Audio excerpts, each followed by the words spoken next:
हज़रत फ़ातिमा रज़ी अल्लाह ताला अन्हा के 3 रोज़े। हज़रत हसन और हज़रत हुसैन रज़ी अल्लाह ताला अन्हा बचपन में एक मरतबा बीमार हो गए तो हज़रत अली और हज़रत फ़ातिमा तो ज़हरा हज़रत फ़िज़ा रज़ी अल्लाह ताला अन्हा ने इन शहज़ादों की सेहत के लिए 3 रोज़ों की मन्नत मानी। अल्लाह ताला ने दोनों शहज़ादों को शिफा दे दी। जब नज़र के रोज़ों को अदा करने का वक़्त आया तो सब ने रोज़े की नीयत कर ली। हज़रत अली रज़ी अल्लाह ताला अन्हा एक यहूदी से 3 साल जो लाए, एक साल तीनों दिन पकाया, लेकिन जब इफ्तार का वक़्त आया और तीनों रोज़ोदारों के सामने रोटियां रखी गईं तो एक दिन मस्कीन आ गया, एक दिन यतीम आ गया, एक दिन कैदी दरवाजे पे आ गए और रोटियों का सवाल किया तो तीनों दिन सब रोटियां इन साइलों को दे दी गईं और सिर्फ पानी से इफ्तार करके अगला रोज़ा रख लिया गया। सुभान अल्लाह। हज़रत फ़िज़ा रज़ी अल्लाह ताला अन्हा हज़रत बीबी फ़ातिमा ज़हरा रज़ी अल्लाह ताला अन्हा के घर की खादिमा थी। कुरान मजीद में अल्लाह ताला ने अपने महबूब सल्लल्लाहु अलैहि वसल्लम की प्यारी बेटी के घर की इस सरगश्त को इन लफ्ज़ों में बयान फरमाया है, और अहले बैत खाना खिलाते हैं इसकी मोहब्बत पर मस्कीन और यतीम और असीर को।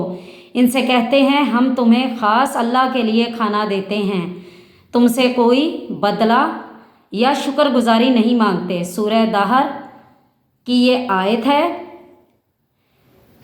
देखिए इसमें अल्लाह ताला ने अहले बैत का जो सखावत का वाक़या है वो बयान किया है, और इससे हमें दरस ये हासिल होता है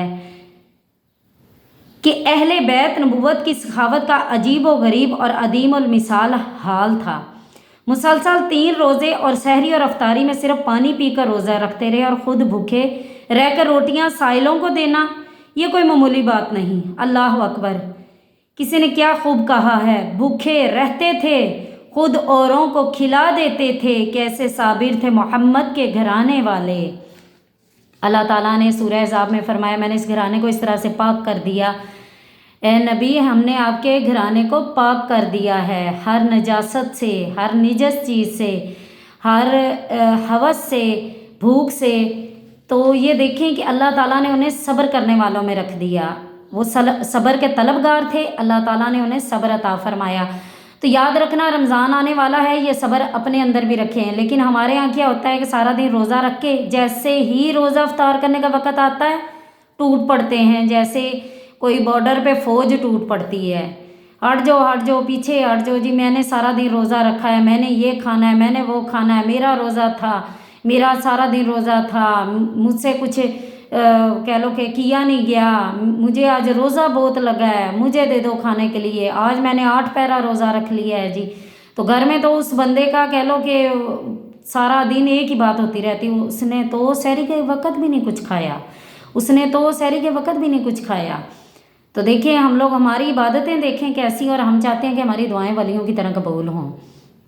तो अपने अंदर थोड़ा सा सब्र पैदा करें जैसे। और देखिए साइंस ने भी साबित किया है कि जैसे ही इंसान सारा दिन भूखा प्यासा रह के यकदम से अपने अंदर ठंडा पानी भेजता है तो फिर उसके मैदे के अंदर क्या मसाइल पैदा होते हैं। तो खजूर से रोज़ा खोलें और सब्र के साथ खोलें, और अपनी सेहत का भी ख्याल रखें। हम बीमार क्यों होते हैं, पकोड़े, समोसे, तली हुई चीज़ें, शब बारात का भी रोज़ा हमने रखना है। तो इसी हवाले से मैं ये बता रही हूँ कि रोज़े को अगर हम सुन्नती तरीके से रखेंगे तो हमें जिस्मानी भी कोई प्रॉब्लम नहीं होगी। रोज़ा हमें कुछ नहीं कहता अगर हम सुन्नती तरीके से रखें।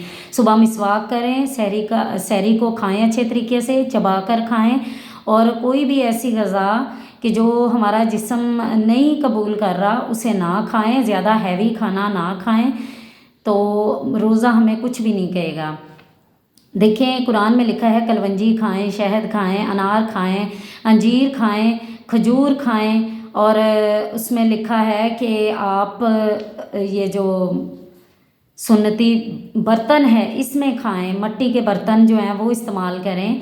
तो हमारी क्या खुराक होती है, हमारी क्या खुराक होती है, हम क्या खाते हैं। कुरान में लिखा है अंगूर खाओ, ठीक है, जो फल है ना उनके बारे में लिखा है। लेकिन हम रमज़ान में क्या इस्तेमाल करते हैं, पकोड़े, समोसे, फिर उसके बाद कोल्ड ड्रिंक्स, फिर हम लोग इस्तेमाल करते हैं जितनी भी हमारे मैदे के लिए नुकसानदेह चीज़ें होती हैं, टैंग वगैरह, ये चीज़ें सारी, रूह अफ़ज़ा वगैरह। लेकिन ये चीज़ें नहीं हैं, हमें सुन्नती तरीके से रोज़ा रखेंगे तो हमें रोज़ा और नमाज कुछ नहीं कहेगा।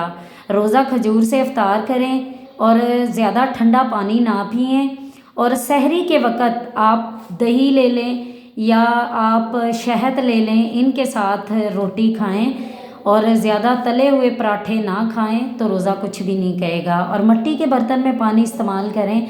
रमज़ान शरीफ आने वाला है, अपने घरों में एक बर्तन मिट्टी का रख लें जिसमें आप सारा दिन पानी को रख दें, और जब रोज़ा खोलने का वक़्त आए तो उसमें सत्तू डाल दें। जो हमारे नबी पाक की खुराक थी, जो चीज़ें हमारे नबी पाक ने खाई हैं वो चीज़ों का इस्तेमाल करें। रमज़ान में ज़्यादातर अब तो लौकी को कोई पूछता ही नहीं है, तो ज़्यादातर कद्दू शरीफ जो है उसकी सब्ज़ी बनाएं घर में, तो ये हमारे नबी की पसंदीदा ग़िज़ा है। इन चीज़ों से अगर आप अपना रमज़ान शरीफ जो है उसको शुरू करेंगे तो आपको रोज़े मुश्किल नहीं लगेंगे। ज़्यादा हैवी खाने ना खाएं और सब्र से काम लें, सब्र से काम लें। आप यकीन करें कि हमारा अब इबादत करने का दिल क्यों नहीं करता, क्योंकि हमने सुन्नत पे अमल करना छोड़ दिया है। सहाबा जो थे उनके अंदर ये जज्बा कहाँ से आता था सुन्नत पर अमल करके।